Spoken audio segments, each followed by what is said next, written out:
Welcome to SNP learn point. ఈరోజు మన last topic of chapter 1 earthing principles and methods of earthing చూస్తున్నాం. ఇక్కడ earthing అంటే ప్రతి ఇంట్లో ఒక ప్రొటెక్షన్ కోసం ఎక్కువ కరెంట్స్ వచ్చినప్పుడు, అన్ఈవెన్ కరెంట్స్ వచ్చినప్పుడు మన ఎక్విప్మెంట్ డ్యామేజ్ కాకుండా, మన బాడీ మనం ఖరాబ్ కాకుండా, మనకేం అవ్వకుండా ఎనీ డేంజర్ ని ప్రివెన్షన్ కోసం ఈ ఎర్తింగ్ యూజ్ చేస్తాం. అంటే హై కరెంట్స్ వచ్చినప్పుడు దానికి ఒక లో రెసిస్టెన్స్ పాత్ క్రియేట్ చేసి దాని ద్వారా మన ఎక్విప్మెంట్ మన బాడీస్ని ప్రొటెక్ట్ చేస్తూ ఆ హై కరెంట్స్ని గ్రౌండ్లోకి పంపిస్తాం. సో దానికి ఒక పాత్ చూపిస్తాం, న్యూట్రల్ కాకుండా ఎర్తింగ్ పాత్. సో ప్రతి ఇంట్లో ఎర్త్ పిట్ అనేది ఉంటుంది. ప్రతి ఇండస్ట్రీలో మస్ట్ అండ్ షుడ్ అనుకో, ప్రతి దగ్గర ఎర్తింగ్ పిట్ అనేది ఉంటుంది. ఆ ఎర్తింగ్ పిట్ తడిగా ఉండేటందుకు చూసుకుంటారు, ఎందుకంటే లో రెసిస్టెన్స్ పాత్ క్రియేట్ చేస్తారనమాట. సో ఎప్పుడైనా సపోజ్ చూపిస్తాను, ఇది resistance,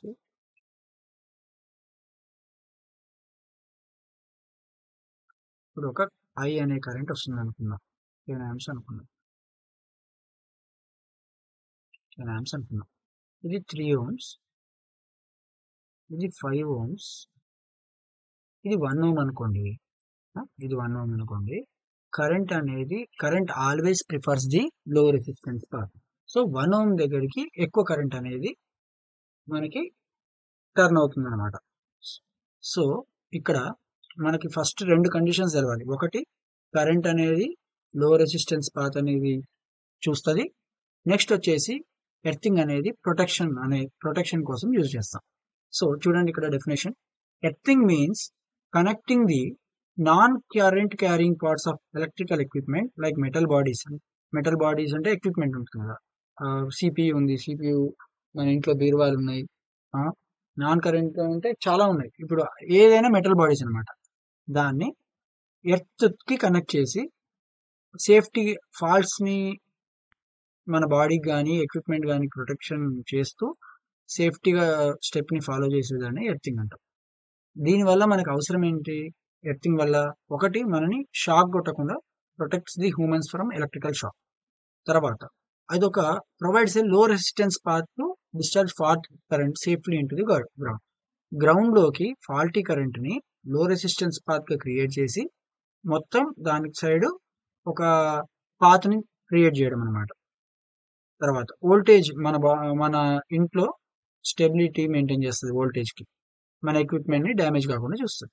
so need for earthing ఈ 4 పాయింట్స్ అనమాట. తర్వాత ఎర్తింగ్ అంటే చూడండి, ఇక్కడ డయాగ్రామ్ ఉంది కదా, 1 phase secondary distribution of transformer ఉంది. 1 phase మాట్లాడుకున్నాం. ఇది ఎలక్ట్రికల్ ఎక్విప్మెంట్ ఏదైనా కావచ్చు. ఇప్పుడు లైవ్ వైర్ నుంచి కరెంట్ వెళ్తుంది, సడన్ గా ఓవర్ కరెంట్ వచ్చింది, ఇక్కడ లీకేజ్ ఉందనుకుందాం, వైర్ లీకేజ్ ఉంటే దీనికి ఏం క్రియేట్ అవుతుంది? మనం అప్పుడే ముట్టుకున్నాం అనుకోండి, మన ఆ ఫాల్టీ కరెంట్ ఏమవుతుంది, మన బాడీ నుంచి వెళ్ళి క్లోజ్డ్ లూప్ గా, అంటే ఒక క్లోజ్డ్ సర్క్యూట్ గా ఫామ్ అయ్యి మన బాడీ నుంచి ఎలక్ట్రాన్స్ డ్రైన్ చేసి మనం చంపేస్తుంది. తక్కువైతే షాక్ వస్తుంది, ఎక్కువైతే చనిపోతుంది. నెక్స్ట్ ఇక్కడ చూడండి, ఎర్తింగ్ చేస్తే ఎక్విప్మెంట్ వరకు లైవ్ వైర్ లీక్ అయింది, మనం ముట్టుకున్నాం, అన్ఈవెన్ కరెంట్స్ వచ్చినాయి, మనం ముట్టుకున్నా కానీ మన బాడీ కంటే ఇక్కడున్న ఎర్తింగ్ రెసిస్టెన్స్ తక్కువ కాబట్టి డైవర్ట్ చేసి ఎర్త్లోకి వెళ్ళిపోతుంది. అంటే ఇక్కడనే క్లోజ్డ్ లూప్ క్రియేట్ అయింది. ఇలా కాకుండా ఇలా క్రియేట్ అయితే మనకి ఇబ్బంది, ఇలానే క్రియేట్ అయింది. సో ఈ రకంగా ఎక్విప్మెంట్ ప్రొటెక్ట్ అవుతుంది, మన బాడీ కూడా ప్రొటెక్ట్ అవుతుంది. ఇది ఎర్తింగ్ అండి. సో చూడండి, నేను చెప్పింది మళ్ళీ ఇక్కడ ఉంటుంది. వెన్ ఏ ఫాల్ట్ అక్కర్స్, అంటే ఏదైనా ఇన్సులేషన్ ఫెయిల్యూర్ కానీ, వైర్ మీద ఇన్సులేషన్ పోతే షార్ట్ సర్క్యూట్ కానీ అయినప్పుడు, the leakage current is safely diverted to the earth through a low resistance path, avoiding danger to the users or damage to the system కి కానీ మన హ్యూమన్స్ కి కానీ ప్రొటెక్షన్ గా ఉంటూ ఆ ఒక లో రెసిస్టెన్స్ పాత్ ని క్రియేట్ చేసేదాన్నే ఎర్తింగ్ ప్రిన్సిపల్ అంటాం. So I = V/R. ఎంత రెసిస్టెన్స్ లో ఉంటే అంత కరెంట్ ఎర్త్ లోకి వెళ్ళిపోతుంది, అంతే కదా. సో ఈ టైప్ ఆఫ్ ఎర్తింగ్స్ ప్రొటెక్షన్ ని కొన్ని టైప్స్ ఉన్నాయి అనమాట. కామన్ మెథడ్స్ ఆఫ్ ఎర్తింగ్ ఏంటంటే ప్లేట్ ఎర్తింగ్ అని, పైప్ ఎర్తింగ్ అని, మెటల్ ఎర్తింగ్ అని చూద్దాం. ఫస్ట్ ప్లేట్ ఎర్తింగ్ అంటే ఒక కాపర్ గాని, GI అంటే గాల్వనైజ్డ్ ఐరన్ ప్లేట్ అనమాట. సైజ్ చూడండి, ఇది థియరిటికల్ గా మనం బై హార్ట్ చేయాలి. A copper or a galvanized iron plate is buried అంటే పూడ్చిపెట్టడం అన్నమాట. Is buried vertically in the ground at 3 to 4 metre depth. మనం ఒక 3 to 4 మీటర్ డెప్త్ లో మట్టి తీసి అందులో ఈ డైమెన్షన్స్ తో ఉన్న కాపర్ గాని జిఐ ప్లేట్ గాని ఇన్సర్ట్ చేసి దాని చుట్టూ చార్కోల్ అంటే బొగ్గు అలానే ఉప్పు వేసి చార్కోల్ చేస్తే అక్కడ తడి ఎక్కువ రోజులు ఉంటుంది. మనం వాటర్ పోసినప్పుడు వాటర్ రిటైనింగ్ కెపాసిటీ ఎక్కువ ఉంటుంది. దానివల్ల రెసిస్టెన్స్ అనేది తగ్గడం వల్ల చూడండి ఇక్కడ మంచిగా ఒక పిట్ అంటే గుంట తీసి ఆ ప్లేట్ అనమాట, ప్లేట్ ఎర్తింగ్ కదా, ఇది ప్లేట్ కాపర్ ప్లేట్ కానీ గెల్వనైజ్డ్ ఐరన్ ప్లేట్ కానీ ఫిట్ చేసి మనం బయటికి ఒక స్ట్రింగ్ లాగా ఇట్లా తీసుకోవాలి. తీసుకొని ఇందులో చార్కోల్, బొగ్గు, ఉప్పు వేయాలి. కల్లుప్పు వేస్తారు. వేసిన తర్వాత ఇప్పుడు చూడండి ఇది ప్లేట్ అనమాట. ఇది మొత్తం ప్లేట్. దీనికి సేమ్ గెల్వనైజ్డ్ ఐరన్ పైప్ అంటే ఇది బయటకు ఉండేటట్టు తీసుకొని ఆ ఉప్పు చార్కోల్ వేసి పెడతాం అనమాట. ఇది ఒక రకమైన ఎర్తింగ్. వాటర్ పోసినప్పుడు ఆ బొగ్గు కానీ మన ఉప్పు కానీ వాటర్ రిటైన్ చేస్తుంది. రిటైన్ చేయడం వల్ల దానికి ఒక లో రెసిస్టెన్స్ పాత్ క్రియేట్ చేస్తుంది. ఇది జనరల్ గా మన ఇంట్లో కానీ చిన్న ఇన్స్టలేషన్స్, చిన్న జనరేటర్ అట్లా ఉన్న ఎక్విప్మెంట్ ఉన్న ఏరియాలో మనం ఈ ఇన్స్టలేషన్ యూజ్ చేస్తాం. ఏం యూజ్ చేస్తాం? Plate earthing. అలానే నెక్స్ట్ పైప్ ఎర్తింగ్ లో 2 to 3 మీటర్స్ పిట్ అంటే చెప్పిన కదా గుంట తీసి దానికి మల్టిపుల్ హోల్స్ చూడండి ఇక్కడ హోల్స్ పెట్టేసి మల్టిపుల్ హోల్స్ పైప్ చేసి, ఎందుకంటే మాయిశ్చర్ కంటెంట్ ని ఎక్కువ తీసుకోవాలి. తర్వాత సేమ్ బొగ్గు, ఉప్పు, charcoal and salt are piled around the pipe. ఈ చుట్టూ ఉప్పు వేస్తాం, నీళ్ళు వేస్తాం, బొగ్గు వేస్తాం, వేసి పూర్తి చేస్తాం. దీనికి మనం ఎక్విప్మెంట్ యొక్క వైర్ దీనికి ఇస్తాం అనమాట. అప్పుడు ఏం లేదు, ఇండైరెక్ట్ గా చెప్పాను కదా ఇందాక, మన బాడీ నుంచి రాకుండా ఎక్విప్మెంట్ నుంచి డైరెక్ట్ ఇక్కడికి వెళ్ళిపోద్ది అనమాట కరెంట్. అలా ఇది చూడండి, ఇది ఫస్ట్ గెల్వనైజ్డ్ ఐరన్ పైప్ ఎర్తింగ్ ఏమో ఇలా ఉంటుంది నీళ్లు పోవడానికి. ఇదేమో copper plate earthing, direct moisture observe చేసుకుంటుంది అనమాట. ఓకేనా? ఇది కూడా సేమ్ కాస్ట్ ఎఫెక్టివ్ అనమాట, చాలా తక్కువ ధరలో అయిపోతుంది. ఇది కూడా మనం హౌస్ హోల్డ్ ఎక్విప్మెంట్ లో కానీ చిన్న ఇన్స్టాలేషన్స్ లో యూజ్ చేస్తాం. ఇప్పుడు రాడ్ ఎర్తింగ్ అంటే ఏంటంటే 12 to 25 mm అంటే 2.5 సెంటీమీటర్ డయామీటర్ తో ఉన్న ఒక పైపుని చూడండి, ఇక్కడ కనపడుతుంది కదా జిఐ గెల్వనైజ్డ్ ఐరన్. ఆ పైపుని మనం ఇన్సర్ట్ చేసి లోపలికి వెర్టికల్ గా నిలువుగా పుచ్చి ఎక్కడ యూజ్ చేస్తామంటే ఇప్పుడు సబ్ స్టేషన్స్ ఉన్నాయి, రాకీ అంటే ప్లేట్ ఎర్తింగ్ కానీ గుంటలు కానీ తీయడం కుదరినప్పుడు ఇది పైపే కదా లోపలికి దిగుద్ది, అలాంటి రాడ్ ని మనం లోపలికి పుచ్చేసి చేస్తాం. చూడండి, ఎగ్జోథెర్మికల్లీ వెల్డెడ్, ఇక్కడ వెల్డింగ్ చేసి horizontally round conductor for inter connections. ఏమన్నా ఈ కనెక్షన్ ఉంది కదా, ఇక్కడ మనం ఎన్ని కనెక్షన్స్ అంటే అన్ని ఇచ్చుకోవచ్చు. సో ఇలా మూసేసి ఈ పైప్ వెర్టికల్ ఎర్తింగ్ అని చెప్పాను కదా, ఇలా ఇన్సర్ట్ చేసాం.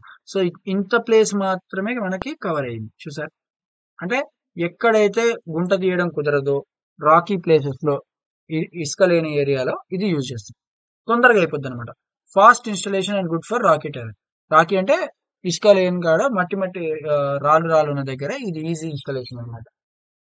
ఎగ్జాంపుల్ అంటే సబ్స్టేషన్ లో రాళ్ళు ఉంటాయి కదా, అలాంటి ఏరియాలో టెరెన్ లో మనం ఈ పైప్ ఎర్తింగ్ అనేది యూజ్ చేస్తాం. ఓకేనా? సారీ, రాడ్ ఎర్తింగ్ అని యూజ్ చేస్తాం. సారీ. నెక్స్ట్ వచ్చేసి strip or wire earthing. Strip అంటే మీకు అర్థమవుతుందా? స్ట్రిప్ ఇలా ఉంటుంది. స్ట్రిప్ తర్వాత కూడా ఇంకా మళ్ళీ వస్తాయి, చూద్దాం. స్ట్రిప్ ఎర్తింగ్ ఏంటంటే చాలా లోతు ప్రాంతంలో తీసి ఆ గెల్వనైజ్డ్ ఐరన్ కానీ కాపర్ ఐరన్ కానీ లోపల యూజ్ చేస్తాం. లార్జ్ సబ్ స్టేషన్ లో, పవర్ స్టేషన్స్ లో యూజ్ చేస్తాం అనమాట. ఇది పెద్ద ఎక్విప్మెంట్ ఉన్న కాడ యూజ్ చేస్తాం. చూడండి, హైలీ కండక్టింగ్ రిచ్ మెటీరియల్ అంటే ఎంత టక్కున కరెంట్ వచ్చినా ఏమంటే అబ్జర్వ్ చేసుకోవాలి, అంత కండక్టర్ అనమాట. ఎగ్జాంపుల్ సిల్వర్ అనుకోండి, ఇక్కడ సిల్వర్ ఏం యూజ్ చేయం, కాపర్ గెల్వనైజ్డ్ ఐరన్ యూజ్ చేస్తాం.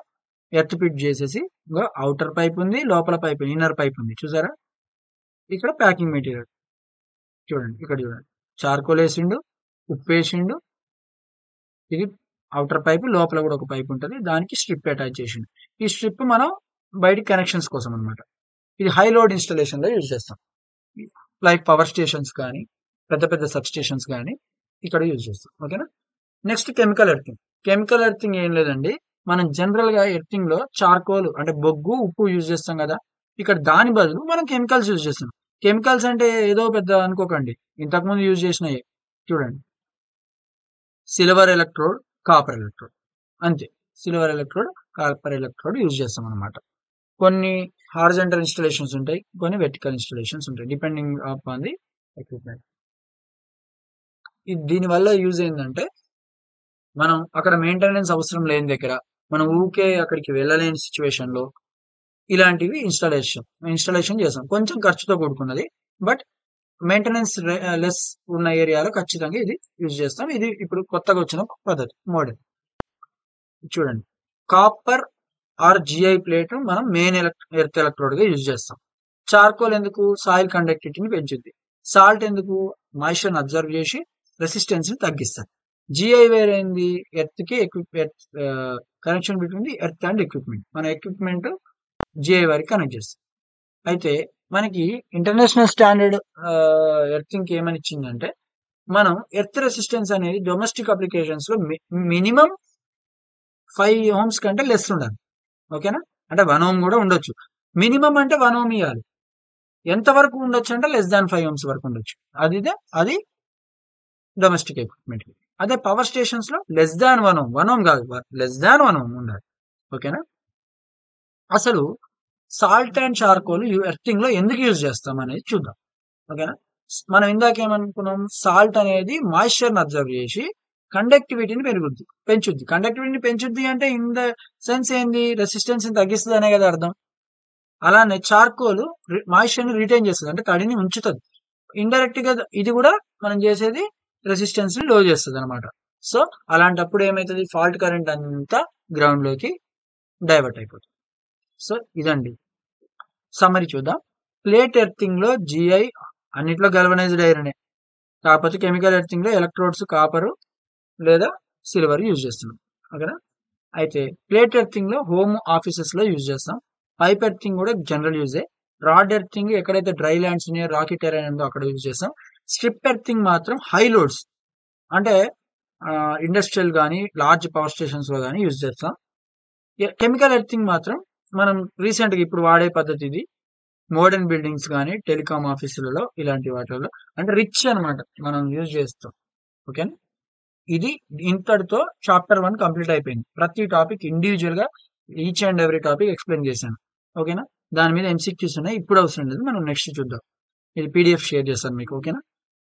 మీరు ఎవరైనా ఖచ్చితంగా అవసరం మాకు పీడిఎఫ్ కావాలంటే ఈ పీడిఎఫ్ మీకు షేర్ చేస్తాను.